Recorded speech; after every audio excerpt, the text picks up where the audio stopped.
Yo, on se retrouve pour une nouvelle vidéo, donc toujours sur Pokémon, Légende Arceus, et sur l'émulateur Ryujinx. Alors juste avant de commencer la vidéo, j'aimerais vous dire que moi en ce moment je tourne entre 20 et 25 FPS en moyenne.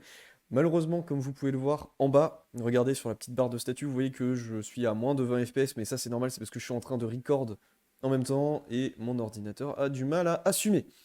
Bon, aujourd'hui je vais vous faire un petit tutoriel en fait, pour bien faire fonctionner le jeu.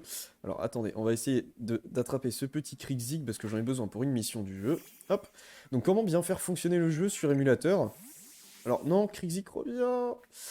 Eh bien tout simplement, il faut installer les shaders cache. Et pour ça, j'aimerais remercier les petits commentaires que vous avez mis dans les vidéos, etc. Franchement, c'était grave bienveillant, vous m'avez expliqué plein de choses. Et du coup, je partage bien, avec vous ce qu'on m'a expliqué.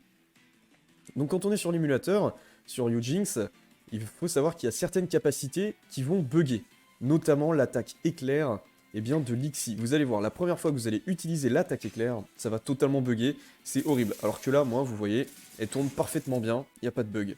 Alors comment faire pour régler ce problème? Eh bien tout simplement, il faut utiliser une première fois cette capacité, et l'émulateur, il va créer le shader cache par derrière. Attendez, il a vraiment fui là, le Pokémon.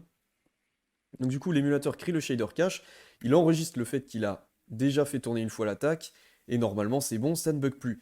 Mais ça veut dire que pour n'importe quelle attaque, que ce soit l'attaque éclair de Lixi, l'attaque Aquajet de Moustillon, à chaque fois ça va bugger pour la première fois que vous allez l'utiliser. Et franchement, c'est hyper désagréable d'avoir une chute de FPS, ça descend jusqu'à 5 FPS. Franchement, c'est hyper désagréable. Du coup, ce qu'il faut faire pour pallier ce problème, eh bien il faut installer les shader cache. Et pour ça, c'est super simple, je vais vous faire le petit tutoriel dès maintenant. Le lien des shaders se trouve dans la description. Il faudra juste télécharger ça, extraire l'archive, et tout simplement glisser les dossiers téléchargés dans ce que je vais vous montrer directement maintenant. Ok, donc on se retrouve directement pour l'installation des shaders cache. Donc rien de plus simple. Vous allez dans la description, j'ai mis le lien, voilà, il y a quelqu'un qui nous a partagé en fait les shaders. Donc c'est une personne qui a pu lancer le jeu, qui est très loin dans l'aventure et qui du coup a pu charger toutes les textures. Du coup vous allez télécharger le cache, les shaders du coup. Donc vous obtenez cette archive, vous faites un clic droit, vous faites extraire ici, hop, et vous obtenez ce fichier ici, ce dossier. Vous cliquez et hop, vous avez un dossier CPU et un dossier shader.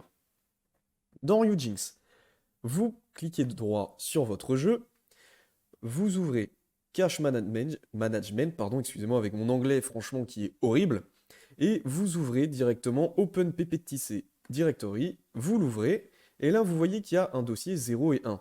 Et bien tout simplement, va falloir les remplacer.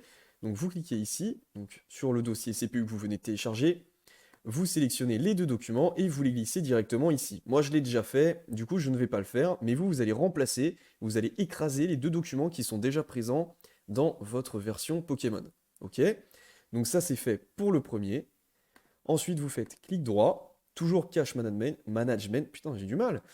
Open Shader, Cache Directory, hop.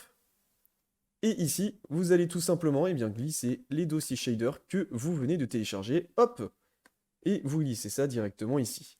Voilà, vous écrasez les dossiers, la manipulation est terminée, et vous allez pouvoir relancer votre jeu, et tout simplement, toutes les textures seront téléchargées, et vous aurez moins de chute de FPS.